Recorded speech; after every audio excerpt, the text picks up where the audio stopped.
Para quem não me conhece, meu nome é Orlando Pavani Júnior, eu sou diretor-presidente da Olho de Tigre Treinamentos Comportamentais e também facilitador master dos treinamentos vivenciais. E um dos estudiosos nessa formação que a gente dá sobre análise comportamental, ok? Muito bem, vamos então começar o nosso curso. Esse é um curso que merece uma historinha antes da gente começar, né? O nome é o Conhecimento Integrado e Consciência sobre Ciência do Comportamento e Neurociências. Conhecimento Integrado e Consciente sobre Ciência do Comportamento e Neurociências. Na verdade, a primeira vez que esse curso foi oferecido ao mercado, o nome desse curso era Consciência. E ainda as pessoas criticavam a gente porque falavam, Pavani, não é consciência, o nome certo é resiliência. E as pessoas, como não conheciam o nome, achavam que eu estava falando errado. Na verdade, consciência mesmo. Nós vamos falar aqui na parte 2 de vídeo, na parte 2 ou 3, eu não me lembro exatamente, qual que vai ser o significado desse conceito, de onde ele veio, é consciência mesmo. Mas como consciência não comunica, né, nem todo mundo entende o que significa essa palavra, é importante chamar o curso de treinamento de análise comportamental, né? E ele fala sobre o conhecimento integrado e consciente sobre ciência do comportamento. É disso que nós vamos falar, ok? Olhar para dentro de si mesmo, avaliar comportamentos, não é uma coisa simples e exige coragem, dedicação e desprendimento. Portanto, nós não faremos, né, durante esse curso, por meio de videoaulas, é claro que não teremos nenhuma dinâmica vivencial, que são as coisas que, de fato, mexem mais profundamente. Mas a abordagem conceitual e cognitiva, que lhe fará compreender os seus próprios comportamentos, pode efetivamente magoar, né? Pode efetivamente mexer com o seu interior. Então, é dessa circunstância que a gente avisa. Vamos partir nesta e das outras, são quase 11 videoaulas, onde a gente vai navegar pelo esse sistema complexo nervoso baseado em cérebro e emoções. E isso reflete uma caracterização interessante sobre nós mesmos, né? Então, tem duas formas de sermos felizes. Presta bem atenção nisso. Tem duas formas de sermos felizes.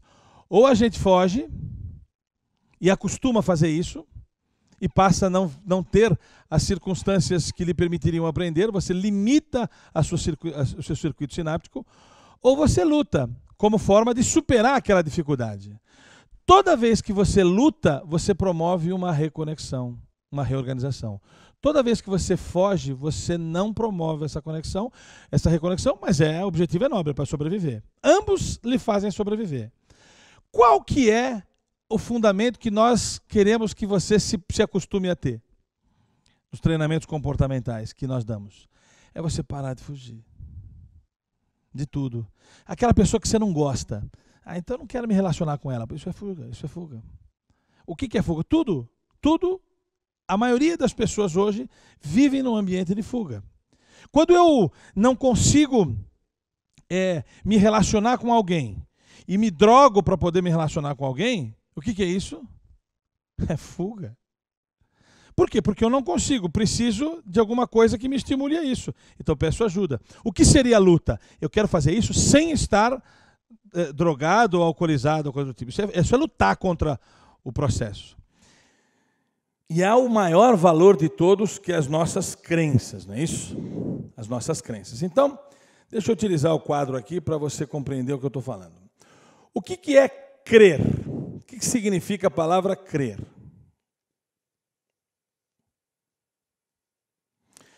Se eu falo, eu creio em, quer dizer o quê? Que eu acredito em alguma coisa, né? E acreditar significa o quê? Se tivesse gente aqui, né? Eu estou como se tivesse gente aqui. Crer é um verbo utilizado e ele é próprio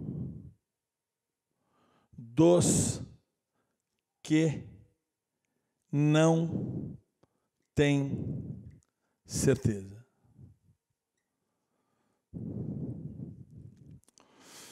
Olha que coisa louca, né? Crença é algo que significa, em última instância, que você não tem certeza. Por quê? Porque é crença. Crer é próprio dos que não têm certeza. E você devia imaginar exatamente o oposto. Crença é a acepção mais ampla da convicção. Não, é crença. Veja, pare para pensar. Fale assim, ó. Eu creio em, pontinho, seja no que for, tá certo? Procure substituir o eu creio em pontinhos em eu tenho certeza de pontinhos. Se não ficar ecológico, é que você está usando crença de maneira certa. Eu não tenho certeza. A fé é maior do que a crença. A fé é maior do que a crença. Crença é próprio dos que não têm certeza. E por que eu estou falando isso? Porque que a partir de agora nós vamos questionar a sua crença. Por que nós vamos questionar a sua crença? Eu não estou dizendo destruir. Estou dizendo questionar, para você refletir e ver o que você faz com esse questionamento. Questionar a sua crença quer dizer o quê? Colocá-la sob júdice. Fazê-lo refletir. Porque esse questionar a sua crença é a única coisa que vai lhe tirar da zona de conforto. E questionar a crença é a única coisa que vai tirar você da zona de conforto e promover o TUF, que eu me referi na videoaula 2. Então, o que é questionar a crença? É exatamente fazê-lo refletir, fazer sair da zona de conforto. O que é se encontrar? É fugir. Se encontrar é fugir. É querer ficar no quentinho e parar de sair da zona de conforto. Embora eu tivesse adorado cada formação que eu fiz, eu me desafiava para fazer a próxima, e quando eu me desafiava para fazer a próxima, ampliava a minha visão de mundo, e eu conseguia entender que eu estava falando de duas coisas parecidas com nomes diferentes. É essa visão conciliente que nós vamos trazer para vocês. Veja, o que este curso, que inclui o conceito de consciência, proporcionará a você, é uma visão superficial e generalista, claro, acerca de uma série de técnicas ou temas conexos a cérebro, neurociência e comportamento humano, que permitirá a você, participante, uma visão menos apaixonada sobre cada um dos temas abordados, além de um reconhecimento global, interdisciplinar e interseccional dentre elas. Nada é mais importante do que o próximo curso. Olha que frase fodida. Nada é mais importante do que o próximo curso. Eu fiz o processo Hoffman da quadrinidade. Maravilha. E por que a gente não adotou aquilo como pressuposto de vida? Porque isso não é conciliente. Isso é confortável demais. E eu continuo procurando o próximo curso. Para quê? Para ver se existe uma pergunta que me desconcerte. Que existe alguma pergunta que me amplie a visão de mundo mais e mais e mais e mais. Então veja, assim que tudo estiver reconhecido, depois das 11, 12, 13 videoaulas que a gente for falar aqui, e essas videoaulas vão aumentando, né? Cada vez mais, se a gente vai aprendendo coisas novas, vamos aumentando as videoaulas. Nesse curso podem ter 12, depois vai ter 15, uma hora vai ter 25, eu não sei. Ok? Porque a gente não vai parar nunca. Ok? Então, assim que tudo estiver reconhecido, todas as horas de videoaulas e uma série de pesquisas autoconduzidas em período extra-aula, que eu tenho certeza que você vai fazer, dos livros que vamos indicar, das bibliografias que vamos disponibilizar, com os bônus que vamos oferecer, mesmo que superficialmente, você, participante, terá uma visão completa sobre todos os temas e conseguirá priorizar quais temas você pode e deveria se aprofundar por meio de cursos intensivos, completos, credenciados pelos autores que os constituíram e indicados por nós da Olho de Tigre, Treinamentos Comportamentais e Cultura Organizacional. O nosso objetivo é falar da técnica e falar assim, gostou dessa técnica? Vai com esses caras que eles são especialistas. Mas por serem especialistas não são conciliantes. São defensores daquilo e nós mostramos para você o pupurri de tudo. O objetivo da consciência é, primeiro reconheça alguma coisa sobre quase tudo. Depois aprenda quase tudo sobre alguma coisa. Então, lembra que eu me referi no vídeo 2, se não me falha a memória, que os índios brasileiros não viram as caravelas chegando? Então, a primeira vez que ele vê a caravela, isso é um engrama, ou seja, é um arquivo. Eu costumo brincar que engrama é o arquivo que eu tenho na minha cabeça, sem título e sem pasta específica para guardar. Para a gente guardar um arquivo no nosso computador, a gente precisa dar um título a ele e precisamos dar uma pasta para ele. Se a gente não der isso, ele chama de documento 1, pasta meus documentos, é assim que ele faz. Então o computador também grava, mas ele dá um título. O cérebro não.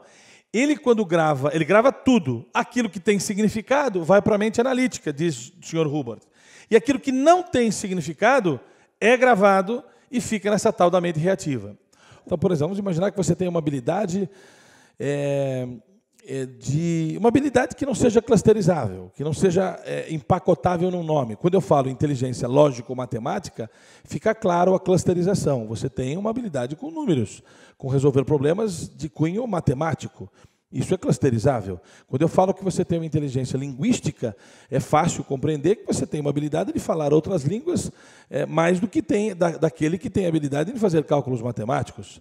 Então, o critério 8 é poder condensar isso numa coisa que seja inteligível e interessante. Se é uma inteligência muito difícil de rotular, ela provavelmente não possa ser considerada uma inteligência válida. Mas libertar-se é ficar muito mais proposto a lutar diante da vida do que fugir diante da vida, né? A libertação é isso, é a felicidade lutadora e não a felicidade fugitiva. É eu não ter nada que me incomode mais, nada, absolutamente nada. E dominar o cérebro é um dos fatores que corroboram para esse objetivo, tá? O que eu quero é que vocês entendam que PNL é muito importante, mas comeu na mão do Dr. José Silva, e é a última coisa que eu aprenderia. Porque é o conceito que tem mais intersecção de todos aqueles que nós vamos falar. Tá? Por isso eu escolhi falar ele agora, para você concordar comigo. Quando a gente falar em dianética, quando a gente falar em hematologia, quando a gente falar das outras coisas, vocês vão ver a PNL presente em todas elas. Tá bom?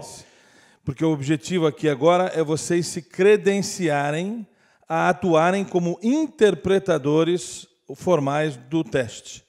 Então, o significado das escalas é exatamente a mesma coisa, não muda nada, mas há uma introdução relevante que eu gostaria de fazer para vocês. Depois dessa introdução, você vê efetivamente as interpretações do teste. Tá bom? Muito bem. Basicamente, nós estamos falando, né, do nosso curso de análise comportamental, módulo 7, módulo dos mapeamentos das competências emocionais. Então, deixa eu falar um pouquinho sobre essa história desse teste, porque ela é bastante importante você ter esse conhecimento introdutório, já que você vai se transformar, ou a ideia é que você se transforme num interpretador credenciado. A base acadêmica desse teste foi desenvolvida por meio de uma publicação de um livro dos Estados Unidos chamado Executive IQ, Emotional Intelligence and Leadership and Organizations. É um livro escrito por Robert Cooper e Ayman Savaf. No Brasil, esse livro teve uma tradução, que é a Inteligência Emocional na Empresa, editora Campos, que hoje você vai encontrar esse livro, provavelmente, em sebos ou coisas dessa natureza. Os autores, né, mostram como desenvolver e aplicar a inteligência emocional na liderança e nas organizações. O livro inclui o teste, o teste, né, que são as primeiras abordagens do questionário. Não é o questionário que nós disponibilizamos no site. Depois da publicação desse livro, houverão atualizações. Nós colocamos aí as atualizações, especificamente. E foi o primeiro método estatisticamente seguro de mensuração da inteligência emocional, amplamente testado nos Estados Unidos. O Enneagrama é essa figura, né, de 9 pontas, né? 1, 2, 3, 4, 5, 6, 7, 8, 9 pontas. E cada uma dessas pontas representam um dos pecados capitais, que é basicamente aquilo que nós não somos pecadores, não é assim que nós somos rotulados, né? Somos pecadores. Então, um desses 9 pecados nós preponderantemente cometemos. Então, você é um desses 9 tipos. Então, os pecados são raiva, orgulho, vaidade, inveja, avareza, medo, gula, luxúria e preguiça. Esses são 7 pecados capitais e 2 veniais, se não me falha a memória, né? Mas são 9 características comportamentais que caracterizam pecados, tá certo? Daí a relação com a religiosidade e tudo mais. Muito bem. E cada um desses tipos, 1, 2, 3, tem também um tema, né? Um típico jeito de rotular. 1 é perfeccionista, o 2 é prestativo, o 3 é performático, o 4 é romântico, o 5º é observador, o 6º é questionador, o 7º é sonhador, o 8º tipo é confrontador e o 9º tipo é o preservacionista. Nós vamos explicar basicamente O que é isso, tá certo? Quais são essas características que definem o 1, o 2, eu tento explicar um por um, tá certo?